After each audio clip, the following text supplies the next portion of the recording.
To our A4LE South Texas chapter meeting for September. I know it's been a while since we've had a chapter meeting. I think our last one was in March, and we did a panel discussion on the future of libraries, which was really interesting. But it's great to be back. Thank you all for joining us online. For today's meeting, we have a really awesome presentation and roundtable discussion on the effects of COVID on school construction and operations. We have a fantastic group of panelists here representing some of our local school districts, and I'm going to introduce them in a few minutes. But before we begin, I want to take a couple minutes, recognize some folks, make some brief announcements, and then we'll get right into the presentation. So first, I'd like to recognize our chapter board members. And they are our past president, Robin Popa, Pfluger Architects, our service director, Misella Vanderwall, O'Connell Robertson, our sponsorship director, Kaylin Shearer, Satterfield and Ponticus Construction. Our membership director is Jose Brigetti with Northeast Independent School District. Our programs director is Ron Podagil with RSCR Engineers. Our secretary treasurer is Brian Combs with Combs Consulting Group. Our vice president is Josh Peterson, MEP Engineering, and our president is myself, Braden Haley, Mission Architecture. I also want to take a moment to recognize our annual sponsors. These are local companies who have really stepped up to support our local chapter, and they are Alpha Consulting Engineers, Combs Consulting Group, DBR Engineering, IES Intelligent Engineering Services, MEP Engineering, Pfluger Architects, Rabba Kistner, RSCR Structural Engineers, Satterfield and Ponticus Construction, Pape Dawson Engineers, Joris General Contractors, AGCM, and PBK. So thank you very much to all of our annual sponsors. A few quick announcements before we get started. The first has to do with the annual regional conference, the A4LE Southern Region Conference. Normally this conference is held during the springtime. Earlier this year, the decision was made to postpone this conference until the fall.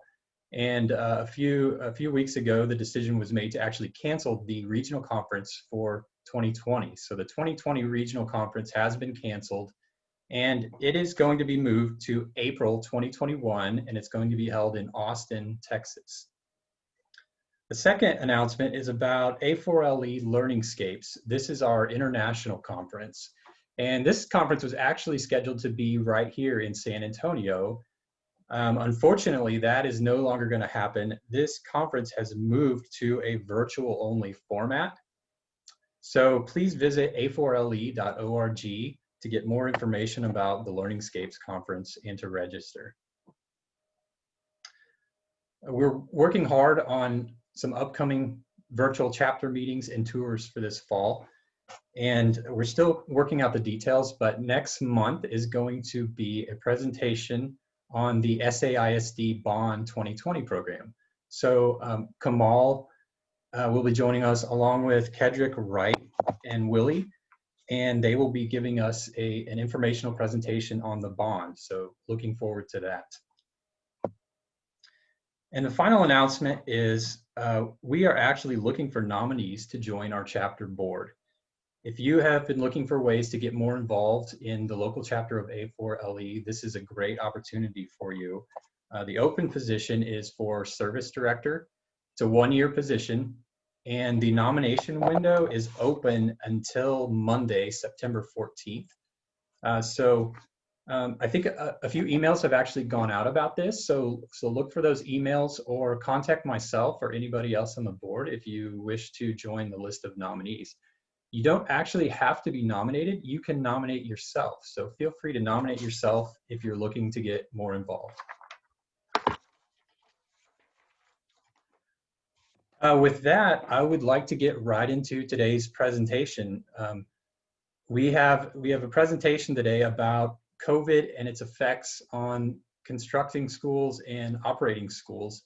We have a great group of panelists, so I'm going to start by introducing them, and then we will go right into the questions. At the end of our panel discussion, I'm going to leave about 10 minutes for questions and answers. So if you have a question, you can type it in the chat window below, and we'll try to get to your questions. Our first panelist is Leroy San Miguel. Leroy is the Assistant Superintendent of Facilities and Operations for Northside Independent School. Welcome, Leroy. Next is Ron Clary. Ron is the Associate Superintendent of Operations for Northeast Independent School District. Welcome, Ron. We have Kamal El Hopper. Kamal is the Associate Superintendent for Construction and Development Services for San Antonio Independent School District. Welcome, Kamal. Thank you very much. And we have Henry Acosta, who is the Chief Operations Officer for Bernie Independent School District. Welcome, Henry. Thank you to all of our panelists for taking time out of your busy schedules to join us today. So I'm going to go right into our first question, and that is, what has been your biggest challenge in getting your district's facilities ready for school this year? And conversely, were there anything you assumed would be a huge task that actually turned out to be relatively simple? Is there an order for answering, or doesn't matter? Doesn't matter. Doesn't matter. Okay, I'll be happy to start, I guess. The challenge has been not just for facilities and construction, but throughout. I mean, we're all operating under a new instructional model. Our instructional people have been developing a plan to work virtually. Then now most of us starting in-person instruction at a small level.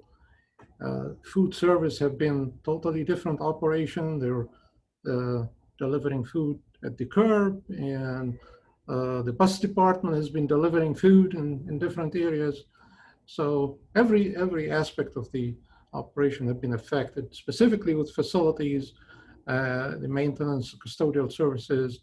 I mean, they've been swamped with cleaning and re-cleaning all the time, putting signage, floor markings, installing barriers, for areas, various areas where you cannot have proper separations, trying to develop confidence for the parents and for the teachers to come to the classroom. So you can clean all you want, but if you can't see the virus, you don't know if it's there or not. So that's been a big challenge. I'll leave it at that. So let me chime in and certainly thank Brayton and the officers of A4LE that invited us to share some of our thoughts, because collectively we share the same successes and certainly the challenges. So thank you, Brayton, for allowing us this opportunity. For me, other than learning how to use Zoom, WebEx, Google Hangouts, all that kind of platform stuff that I had heard about for years and years and years, that is in itself on a personal level, which all of us had to learn, was one of our challenges on a more administrative level. But you know what this taught me, honestly, is to become more flexible, more nimble, more creative, more pivotal, and more patient. And some of you that know me, my patience is not that great, but when you hit something like this, it really has, it kind of hits you kind of hard. And we talk about that internally as to how can we be successful in this particular environment. The other challenge, I think, is trying to navigate to the ever-changing and evolving situation that includes adherence to regulatory agencies, and especially when it comes to reopening schools. There for a while, and I know my colleagues would have the same sentiments, we didn't know which way was up. I mean, we got TEA for recommendations to do this, and then we got something else, then we got something else. And so that was challenges, trying to navigate to that, not only from a facilities perspective, but certainly from from an instructional perspective. And obviously our goal is to provide the safe and healthy learning environments that includes cleanliness of buildings, and Kamal touched upon that, to well-maintained facilities. I'm sure we're going to talk about mechanical systems here in a bit, that we've been challenged with, and then supporting, like Kamal said, the instructional program. We have a virtual program, and facilities had to react to that real quickly. So obviously, you know, there was a lot of challenges. So those are probably the biggest challenges that I noted.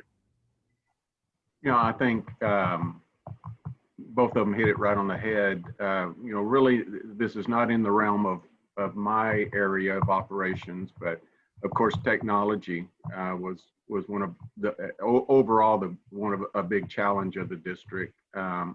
You know, which a lot of the issues, and I think probably the same for most of our districts, it wasn't necessarily a problem on our end.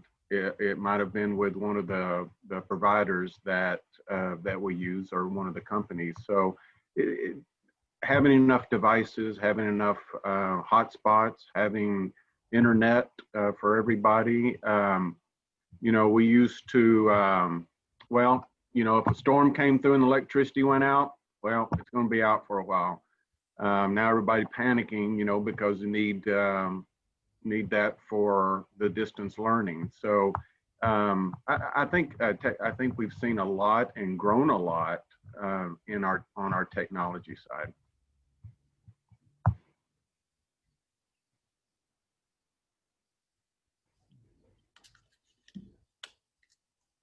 One of the biggest things for us, Braden, was, you know, of course, I went to Bernie right at when COVID hit and everything, but was just getting access of our schools, single access, right? And then also logging everybody, right? Because we didn't know where this pandemic was going to go to, or how fast it was going to break. So I think that was one of the things in a smaller school district, is everybody had access to you know, to the campus anytime they wanted. So, and that was the first thing.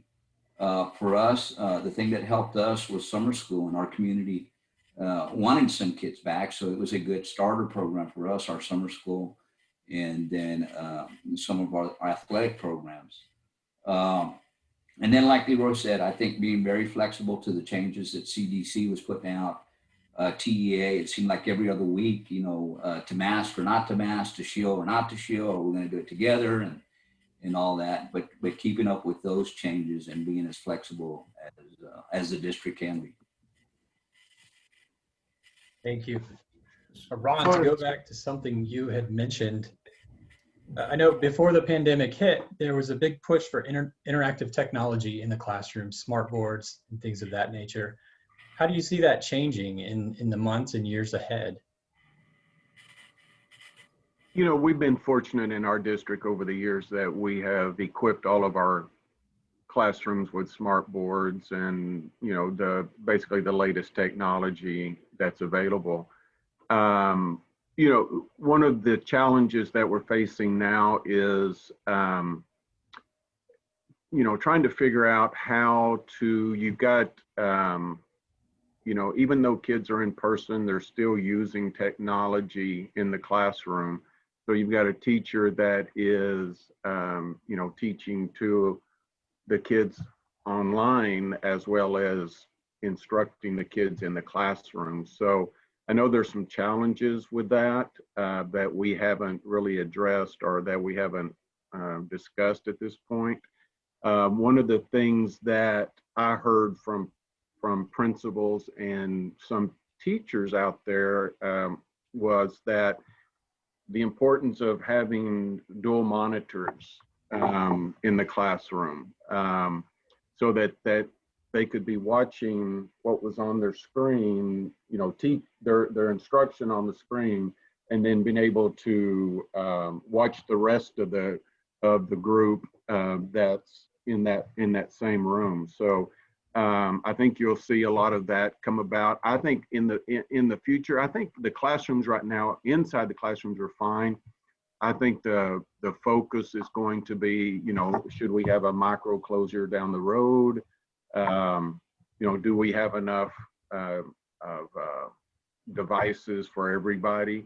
You know, fortunately, you know, some households have it, so that's a good thing. So we didn't have to give everybody a device, but you know, and then just trying to get things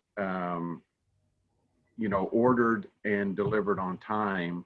It's not going to help us if it's 6 months down the road if we order 1,000 computers. So I know the supply chain has been a little stressed on that. In the classroom, I don't see a lot of changes at this point, but tomorrow will be a different story the way things are going. So yeah, the concentration for us too since March has been on buying devices, laptops, iPads, hotspots, and when they come in is the most important things, because we do have a large population that they don't have internet access at home. They don't have a device to use at home. So that was the biggest challenge, and that continues now. I mean, we distributed devices even that were in the schools, and those, when they start breaking in, how to repair them, how to replace them, that's an ongoing process. And when you order more, you really have to sit and wait in turn to get more equipment. Everybody's doing the same thing. So as far as the classroom technology, we have not really concentrated on it at this point, but it's really getting those devices in the hands of the teachers and students.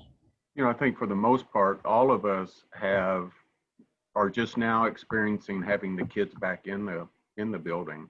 I think, Henry, y'all have been back a little while, a little longer than most of us have, but so we're just now, coming up with those, oh yeah, this is what we need to do inside the classroom, because as Kamal said, it's been focused all online, and we're just now, just as of this week for our district, with kids actually back in the classroom.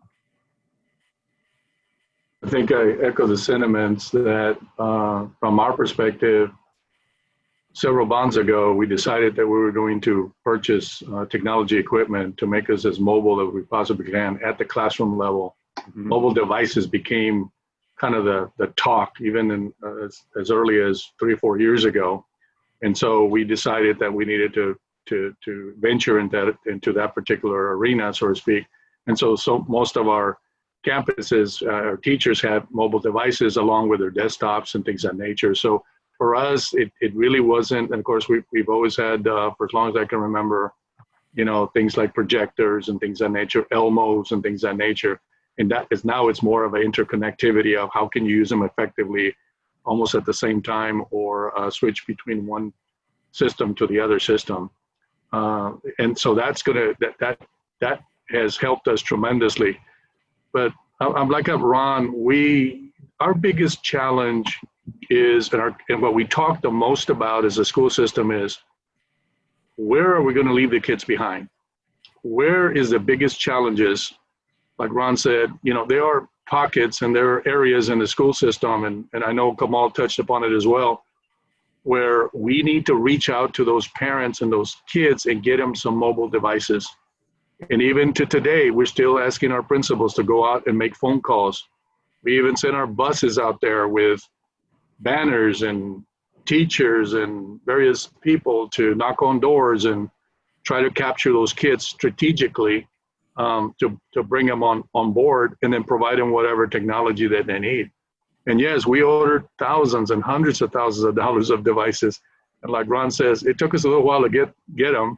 We got most of them, but not all of them, and we're still plugging away.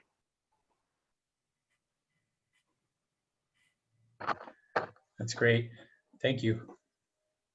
The next question is about the buildings themselves. Discuss any creative ways you are using your existing buildings to promote social distancing. A lot of these buildings were designed in the past with different square footage ratios per student. So what strategies are you using to allow your cafeterias, for example, to fit the maximum number of students? I can take this one real quick. Our schools were not designed for social distancing, period. Okay. So, in our cafeterias where now, this week we're fine because of the limited number of kids we have in our buildings. But as more come, we may be using gyms one of the gym as an alternative cafeteria site. We're encouraging as much to go outside at lunch as possible. So our cafeterias, we have some that are, my dining room's bigger than the cafeteria at school. So, to get the whole student body in there, it's not going to happen. And so they're having to be creative with the number of lunches, with the schedules, with number of lunches, so that we're not trying to, pack them all in at one time. But cafeterias are an issue. And I'm not sure that, of course, we never saw this coming, but, but yeah, we're gonna, eventually we may have to use alternative areas in the building for a temporary lunch room. We're I'm also sorry. Go ahead, Kamal. we're still at the under 10% of in-school instruction for students, so it's not a big deal. And as we analyze our spaces, I think as long as we stay within the 50%, there are going to be issues at 50% or lower, but you still can put kids in their regular classrooms with social distancing. But boy, if we go over that 50% and we still require to meet the 6 feet separation, it's going to be a big issue. The state did not allow school district to go with a Monday, Tuesday, Wednesday, and Monday, Wednesday, Friday for one group, and Tuesday, Thursday for another group, or, AB schedules. So those are not allowed. So school districts are going to have to start using their gyms, and maybe music rooms, and cafeterias, and all those big spaces, the areas outside with shade and covers. Those are all going to be a big issue. And this could happen in the near future, this fall, because if a lot of us following the health department instructions, like we're still in the yellow zone, they recommend don't go over 25% of your students. So as we get to the green zone, they're going to allow us to go up to 50%. So that could happen unless, things go bad, but it seems like we may have to deal with this before the winter break. Yeah, for us, Braden, I know that was an area that we looked at hard, because in some of our schools we got up to 70% of our campuses of our ADA attending. So we looked at scheduling. Scheduling was an option. We also took up the stages in all the outer areas of cafeterias. I can't tell you how many wood picnic tables I bought this summer just to get creative in that manner, and then a lot of decals and a lot of social distancing. But it seemed like the cafeterias in our common areas were a little bit easier. Where we struggled as a district was in our classrooms, right? And early on, and almost forceful, we had to tell our teachers to declutter, because the space is just not there, in these classrooms and everything. So that's really where we struggled. We found out that in the common areas, it was a lot more manageable. For our district, we did choose to let our juniors go off campus. Pretty compassionate discussion at senior staff, but it was something that we felt we needed to do in this case, and that's only for the first semester. So there's no question that my colleagues are experiencing the same thing that we are, and that is when you get to the larger populations, that's where the real challenge is going to come in. There's no question about that. I'm like them all, 40 to 50%, we can probably handle without too much difficulty. It's when you get beyond that point that is going to, and you strive to hit that social distancing, that the challenge is going to come in. For cafeterias and things, we've talked about, feeding kids in the classrooms, right? So we can disperse and things of that nature. And right now, some of them are trying that as a point. Now, from a custodial perspective, it scares the bejesus out of me, because, you put that little pancake syrup in the things, and the little ones, they don't know how to put it directly on the pancake, right? It goes half on the floor, and And then we get phone calls for pesticide, ants, and all kinds of stuff. So I told the folks, I said, I'm willing to give that up at this point in time, but at the bottom line is, we have to be more intentional about what we're doing. And so help us with that. I've gone to, I don't know how many schools here in the last week or so. We started about a week, almost 2 weeks ago. And I talked to principals and I went to classrooms and I said, how are you going to do the social distancing? And they had all kinds of crazy ideas. And I say crazy because it's more creative than crazy. I mean, some, they move the chairs out of the way and so they could do the social. Some put little stickers that are motivational, do not here, but we believe in you and all that kinds of stuff. I mean, arrows down the hallway, arrows within the classroom, don't go this way, go that way. I mean, it's kind of interesting how this thing is evolving. And when you give some level of flexibility to the campus administrators and also the teachers, they're very resourcely. I know I had to talk to a couple of them and they were excited to come in and get those kids in, and they just get real creative. Now, there will be a time, and this is my opinion, that social distancing within the classroom is not going to be achievable. And that's, I'm like, Ron, it's gonna come, it's gonna hit us. So the question is, what do we do? And we're starting to try to figure what that means. First of all, face coverings for the kiddos is gonna be mandatory. I just don't see any other way. Again, I'm just talking in a very large context here. And face shields and things of that nature are gonna become more required because if we wanna get those kids in there and we exceed that number, something has to give somewhere along the line. And yes, we've used exterior spaces, cafeteria spaces, courtyards, anywhere we can possibly use that will give us an opportunity to be able to expand out in the campus. So spaces that we hardly ever used before, other than custodial closets, I told them keep away from there, guys. So that's not a good place to put kids.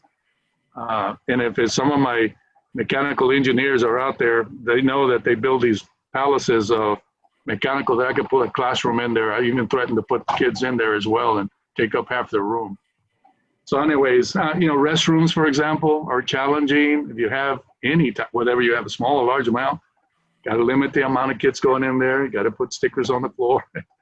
You got to turn off the faucets on some of every other lavatory. All that kinds of stuff comes together.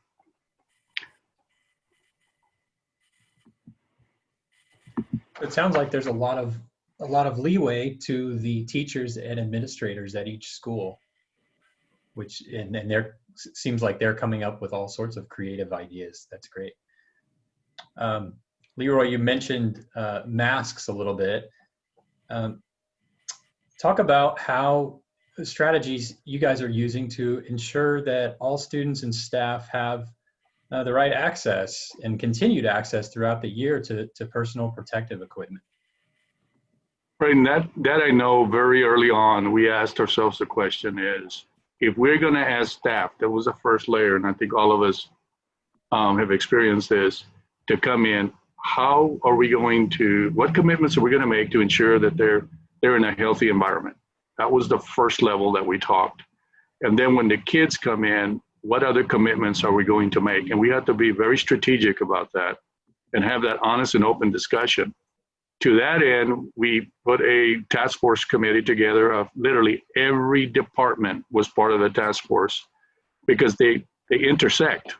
I mean, our health professionals are telling them you should wear a mask for this, whereas the other folks are saying maybe we ought to distance, the 6 foot and so forth, so on. We got everybody together. We had a long discussion about it, and we made a commitment that we were going to provide the PPE. And we have literally at 2 levels. We have it at what I call the more global, and that means that one of the first things that I know we did is we put plexiglass. We're probably the largest purchaser of plexiglass in South America, I think, for all the school districts here in Texas and probably beyond. And we just put plexiglass where the public was going to be. It's real simple, using some level of common sense. That is at the front offices. We even put them at the little serving lines where the kids would actually interact with the person who takes the tickets or the money and things of that nature. And then we started looking at other phases. Okay, so what are we going to do for our staff? right? Where are we going to provide them? Our nurses that have to deal with viruses, that have to do with bacteria and stuff, what kind of PPE? So we had a kit for them. Then we went to the campus level, at the teacher level, at the classroom level, and we have a kit that has shields, masks, sanitizers, sprays, some smocks. There's a big discussion about smocks nowadays, and things of that nature. And we had to make that commitment up front, because some of the things that I think we learned and that we got back, and I know my colleagues will say the same thing, is if you go to a board meeting about a month ago, I can tell you the people that are speaking the most and the loudest are going to be our teachers. We are concerned about coming to school, or you put them in harm's way. We had to respond to that and be very strategic again and make that commitment that no, well, from our perspective, we're going to provide you the PPE that's necessary. And our task force helped us in collaboration with our health services and also Metro Health and so CDC as well. So those are the kinds of things for PPE that we put. And of course, the support staff, the maintenance people are out there every single day, and custodians, they've had PPE. We just took it to another level. And so we made a commitment very early on. We've got to be able to provide the necessary PPE, and then we put packages together so that we can show. And then the other piece is we got to communicate this out.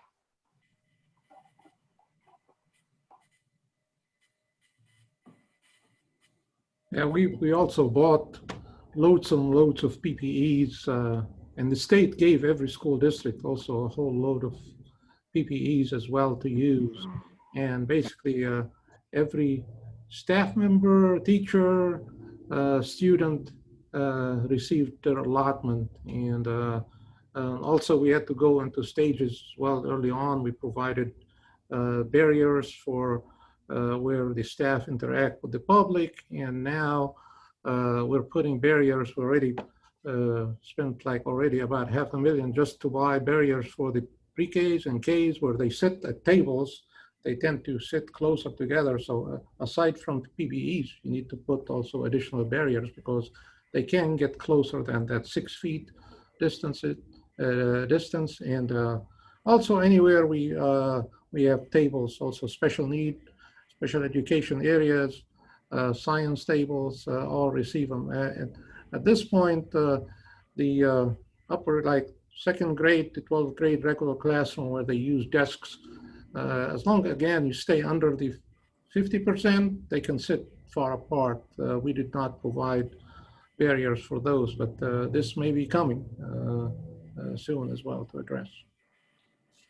So, Braden, one thing I was going to say, and this is something that, and now with going into our 5th week, you know, us too, we had the PPE. One of the things that we wanted to do was centralize warehousing all that PPE, because now what I'm trying to do is get some numbers to forecast. Okay, what's going to need it if we go into January? How much is going to be needed if we go into February? Right. Another thing is our maintenance department got pretty creative. We bought the plexiglass in bulk. They cut it, made some simple stands, and started sending that out. Now we've even gone to foam boards in our lab areas, right, where maybe a clear shield is not needed, but they still want that barrier. So now we've gone to this plastic foam board where it also fits inside a stand of some sort. So that's where we're at now, about 5 weeks in, is now all of a sudden, hey, let's get some numbers. Let's inventory this stuff in. And if you need more, we have it. We decked out our buses. If the kid forgets his mask at home, he can pull one, right? And we can get one on the bus, sanitizer, you know, just everything that goes with getting the kids safely into the classroom.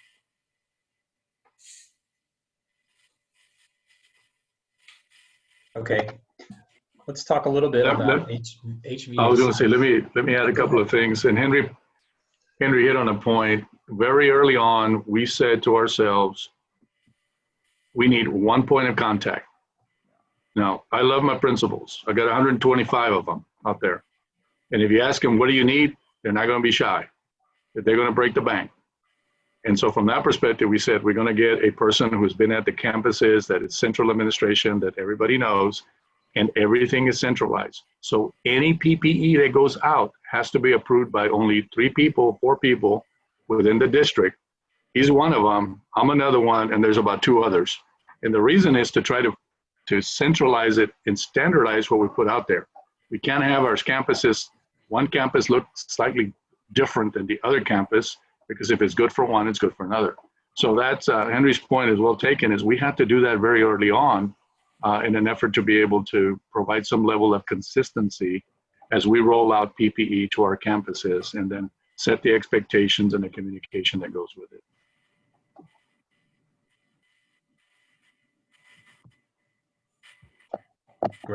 Great thoughts. Let's switch gears to HVAC and air filtration.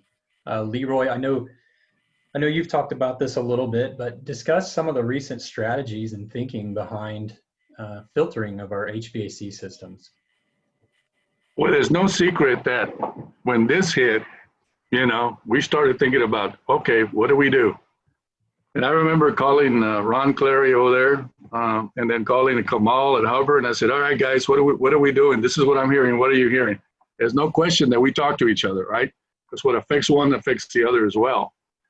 But I think one of the things that our basic research when we started this was, okay, so who is the leading authority or the agencies that can give us a solid recommendations? And when we looked at it very early on, there were 2 that we looked at, the CDC and the ASHRAE. For those people that are in our business, you should know what ASHRAE is. If not, you can Google it and you can get a ton of information from those folks. But they're the people that set the standard and for the way that mechanical systems are designed. And it seems like the data that we got from them and the research indicated that you should be doing this, but you better check with your design professionals, because you just can't take a filtration system that is very loose and go very dense, and then all of a sudden it works perfectly, right? 2 basic recommendations. One had to do with filtration, and the other one with ventilation. Filtration, I had to dust off my books of when I looked at my old books about filtration and things that were so old, I just threw those books away. So I went and had that conversation with a couple of mechanical engineers that we brought around the table. Some probably are listening to it, probably going to be, they understand what I'm talking about. But they said basically filtration is about the MRF rating on the filters, right? Because that's the standard that's used in the industry. And some of you may know that the lower it is, the less filtration it gets, and particles can go through it all the way to the higher levels, which is more dense and obviously captures a lot of particulates in the air, including viruses and bacteria and things of that nature. So the standard was you need to strive for MRF 13s. Some of you on the panel can probably speak a lot more about this, but some of us have older campuses that have been around for quite a while. MRF 13 is not even within the vocabulary. Just doesn't exist because they're so old, right? So the idea is to move forward to that and at least achieve a 13, which is the lower level. 16s and 20s are hospital grade, right? So that's what we did, is we started looking deeply inside, get it with our maintenance department. They gave us a list of schools. They gave us a list of the filtration. And then we strategically looked at how can we move that up the needle. And I can tell you most of our campuses had 7s. We migrated to 8s because I think we could do it without too much difficulty. Some had 11s, some had 13s. We asked our engineers, can we move from 11 to 13? So it happens that most of the people around the table that gave us the advice were engineers that do design work for us. And they had already done the analysis and sent the analysis back to us, and seemed like everything was okay. So that's the topic about, or that's the strategy of moving forward. The biggest challenge is more things like, what do you do with portables, right? They have a BARD unit, that's probably been there for quite a while. Unit ventilators. And Kamal could probably talk more about that than I can, because he's probably got the most per capita than any of the school districts around here, because they're pretty old. And what do you do with those? Yeah, does it have outside air or not? And by the way, about this time, I got phone calls from principals, some parents, certainly some teachers saying, what's my filtration looks like? What do I have in here? I've been hearing that you need to put UV. I'm hearing you need to do this. All that was vetted, and we made a strategic decision of looking at filtration from that level. In terms of ventilation, it's all about the outside air, guys. I mean, the end, the ASHRAE and the CDC say bring as much fresh air so you can purge the systems. Recommendation is to start the units 2 hours before the occupants get there. Fortunately for us, we were already doing that. But we were not opening the outside air because we're trying to cool the building. With being in South Texas, hot, humid environments, we don't want to bring that hot humidity. We just want to cool it and then open it up. So we just disabled that function. We also strategically decided to go 1 hour even earlier because we don't know what we're going to get into. The last thing we want to do is sacrifice comfort. And so that's kind of from a ventilation perspective, that's kind of the direction we are. We're following the guidelines to the best of our ability. Well, what a 180 from what we have been doing for the last 25 years, where it was all about energy savings rather than filtration so much. And you know, energy management is such a vital part of our function because of the expense. It's going to be a little painful when we start getting some of those bills because we're now leaving the airs running a little bit longer in the afternoon to purge and turning them on a little bit earlier in the morning to purge the system. So I'm not looking forward to that part of it. And so it's been we've had to make a shift with some of our thinking that, I mean, we were, I'm not sure about San Antonio ISD, but I know Northside, I mean, we were cutting those systems off, 30 minutes after school was out. It's what we were doing in some cases. So we've had to think a little bit differently on that. And so it's been a challenge. One of the things that I think that we've done, that we've tried to do, of course, is be transparent to our community, to our board, about what we have out there. I mean, our systems were not designed to be hospital grade systems. Never were designed for that. So, and what challenges that brings, with that, with our systems. And here's the things that we can do, and here's some things we're not going to be able to do. Just being transparent. We had a long discussion one evening at a board meeting about HVAC, and we just put it out there. I mean, it is what it is, and there's things that we can do, and the things that we can do, we will do. But a lot of many of the things that people want us to do with a district this size, north side, with all of us, you're talking multi-million dollar projects. And, so we don't have that kind of funds to do that.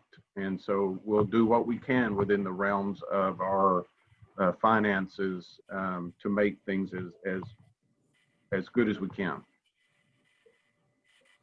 You will be surprised how much principals now know about air exchanges, MERV levels, UVC, and HEPA filter devices. We actually had to bring our mechanical engineers to help us look at some of our facilities and help us out with some recommendations, because we do have a lot of older buildings. So on the filtration level, we took an act of faith and replaced all our filters to MERV 11, and seems like things are working now, but I don't know for how, I'm sure that affects the static pressure. I'm not a mechanical engineer, but I had to learn, get my game up a little bit to match the principles. So that was important. But the biggest challenge we have, really, some of our older systems are designed with natural ventilation in them, which means opening the windows. So we're ready to make that recommendation to the principal. Now that we don't have enough staff in the building, it's not critical at this point. We're just following the same procedure. We start the systems early. We keep them on after they leave just to clean up the air. But we're our staff will try to order MERV 13. I don't know how long that's going to take to show up.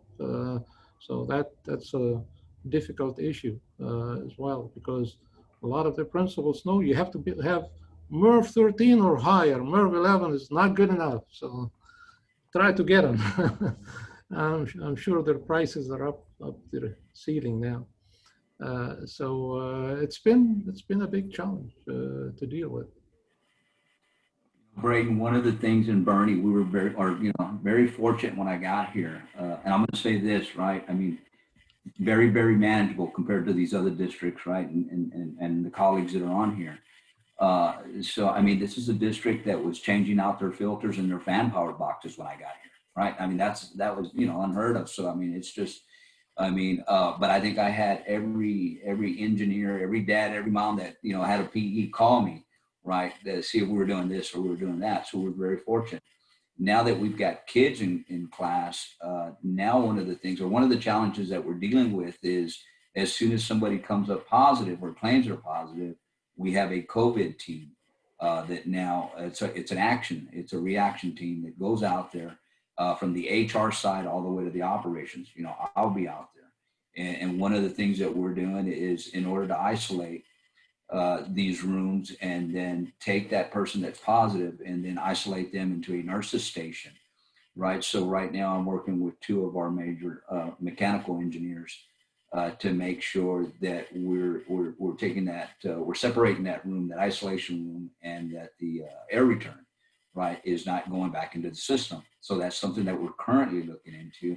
And for, for the engineering staff and the architectural world that's out there listening, I think that's something that's going to change. And, if it hasn't changed already, we need to look at that area real closely when we get back into design and constructing new schools. The nurses, they need their own rooms and they need to just be more protected. And some of these systems are how we're going to deal with if we have to deal with one of the outbreaks. So I know that's something that we are now dealing with, now getting into the fifth week. So needless to say that as we start looking at capital improvement projects for mechanical in our new schools, we've made some slight changes, kind of like what Henry was alluding to. I know that Northeast has had an initiative where they provide single units for their clinics. And so as a result of that helps mitigate the spread, or at least the unintentional consequence of the potential of spreading.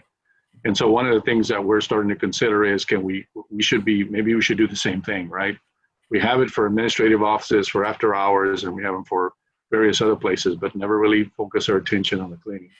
The other thing I will say is it really begs the question of your operational side, our maintenance side. For example, the first discussion I had with my maintenance director was, how about those coils? And believe you me, we have thousands of them in every building, literally. I mean, throughout so we bet an initiative real early on, because you can have all the filtration you can have and you want. But if it's dirty, hang one damn bit. It's just that's as simple as that. We put 3 or 4 to the entire district, clean every coil. I told them, I said, whether it needs it or not, you're going to clean it, right? Because I can stare that parent in the face and clean the coils for you. And so that on the operational side is really begged a lot of questions about, not that they weren't cleaning coils, but probably not as aggressive as we are now.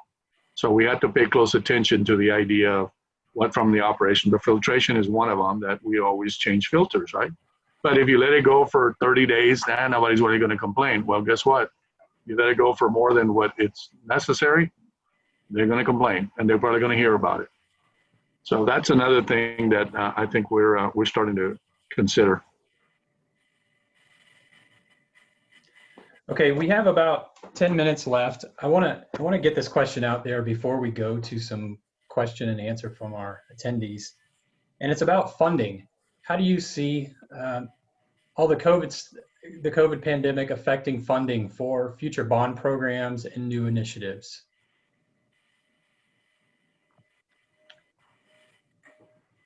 Well, I think, Brayden, it's really a two-part question, right? How is it affecting us now, currently, right? And then the second part is how will it affect us in future bonds? Because right now and I'm sure these gentlemen here can tell you, there's a huge impact on funding right now of all the homeschoolers and the no-shows, right? And I think everybody's experiencing that, right? And that's directly impacting us right now as we speak, right? So those are the discussions that we're having right now at that senior staff level. Now on future bonds, yeah, I mean, we're all thinking, is it too soon? Is it not soon enough? I know in Bernie, we've got this growth that we're having to deal with. Developers have pushed the pause button, but they haven't stopped. So I think at some point, right, what is that critical point in time where we're going to have those conversations on when is the right time to come out with a bond, because we're still dealing with growth. So I really see it as a two-part question, now and future. My school district did receive some money from the CARES Act to address some of the purchases, maybe not enough, that's in the short term, but like Henry, I think all school districts are facing, I mean, the TEA committed to provide funding for virtual or in school instruction, but with very tough requirements. But definitely they're not going to pay for the no-shows. And I think all school districts wondering what happened with that, whatever it is, 5%, 10% no-shows. I think there are some parents that, doing something totally different. And I think school districts are trying to figure that one out. So that's going to impact our capability to operate, when you lose so many kids and you're not getting funding for them. So that's going to be a big issue.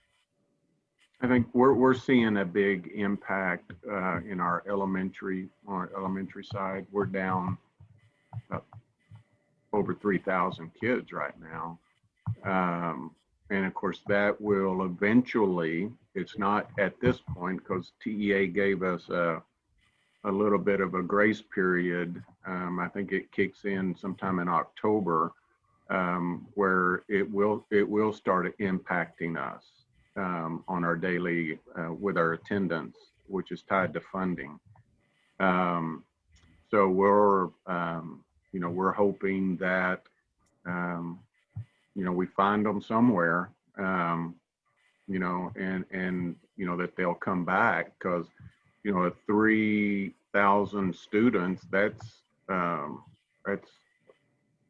many millions in funding that we would have to make up somehow. Obviously, as some of you may know, we get funded through ADA. And so the kids, they show up and we count them and things of that nature, then that funding will start flowing through the state and so forth, so on. So that's why it's so important for all of us to really focus our attention to capture those kids that didn't show up for whatever reason. The funding mechanism, it goes with it, right? And so if we don't get, we're 106,000 students. If we don't get 6,000 or 7,000 students in those chairs in some fashion, way, or form, we're going to lose a big chunk of money, millions and millions of dollars. And so what options do we have available? And we're talking about, okay, what options? We don't want to think about it right now, but it can become reality. So do everything proactively you can to ensure that those kids are captured and brought back into the school system. And I have heard at least one instance where the parent says, you know what, I don't feel safe with you guys. I'm going to go to a charter school. Before you know it, and they talk to each other, folks. That's reality in our world. And so when they start talking to each other, they say, well, let's go to a charter school over here. Of course, they get the ADA and we don't. And you don't want to get me started on charter schools at this point in time. But nevertheless, what I will say is that's being proactive. But yeah, ultimately, if we don't get the funding that's necessary, then our operations are going to get cut. I've been in school systems where we have to cut 10% across the board. And what is the largest consuming of money in a school system? That's salaries. That's people. So that's the challenge. Either that or you try to raise taxes on top of it while people don't have a job to begin with. So why should I vote for a tax? Those are kinds of things that we start thinking about. And we don't really want to think about them, but that's reality in the world that we live in. And so there's very, very, very few options available for us. Those bond discussions are going to be very interesting coming up. So Well, we have to Kamal's be got the prepared for answer. it. Once he passes his $3 trillion bond program he's putting out there, you know, he's got, yeah, we're going to go tap to his resource. And we'll get a loan from Kamal. It's 1.3 billion. Don't go exaggerating. And that was Don't go exaggerating. And that was planned before COVID. So I don't know if we're allowed to adjust the number. Maybe it's too late now. So we can do all the other things we need to do to address what COVID is going to require. We didn't really. We may have to be doing UVC in our HVAC system. A lot of touchless areas to deal with, higher quality building finishes. There's a lot of elements that's going to come into play. And I don't know if we're going to enlarge classrooms a little further to make sure the 6 foot is maintained. I don't know. This thing, the people who are very positive, they think by the end of the year it's all going to go away. But in reality, we may still have to be dealing with it for years, a couple of years, who knows? So we're not going to be, we're going to have to start dealing with it realistically. And bigger viruses can come in. So we have to plan for the future as well. So those things can happen again. Excellent. Well, we do have one question from our attendees. If you all have time to stay on for a few minutes. This is from someone in the AEC community, architecture, engineering, construction. And it says, in the light of near-term focus on COVID-19 safety measures and logistics, what other information and communication from the AEC community will help you with your efforts? How else can we be a resource in these challenging times? And that is from Joe Irizarry, Robert Kistner. I figured Joe would have to ask a question somewhere along the line. That's just the type of guy he is. Joe, you just need to pray a lot for us. That's really it. We are reaching out to definitely the mechanical engineers, and we've gotten a lot of recommendations from our architectural community about placement of items, like as you walk into the campus, where where you put in items and stuff like that. But in very generic terms, we have not gotten into the actual detailed campus by campus plan to meet certain requirements, and we're dealing with it internally as quickly as we can. So potentially that could be an area of support from the AEC community. Well, I answered Joe, and what I was telling Joe, it's going to be more platforms like this, Braden, and it's going to have to be continuous network amongst us and the AE community to see and what might work for Bernie might not work for the larger district, or what's working for the larger district. It's not going to be one size fits all. So I think it's continuing networking, right, and just continuing the conversation. Yeah, it's the same. I mean, we really appreciate the willingness to sit down with us. I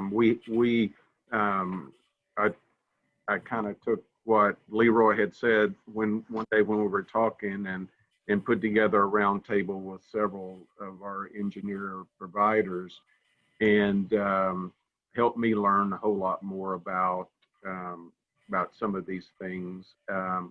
It's what's frustrating is, somebody pulling out a letter from somebody that wrote an article in New Jersey, and then trying to compare what we're doing here in San Antonio to another part of the country. So, we're just constantly fighting those battles. But you know, from being, you know, from being available, you know, that group or that industry has really been helpful in helping us get through some of this. So it's greatly appreciated.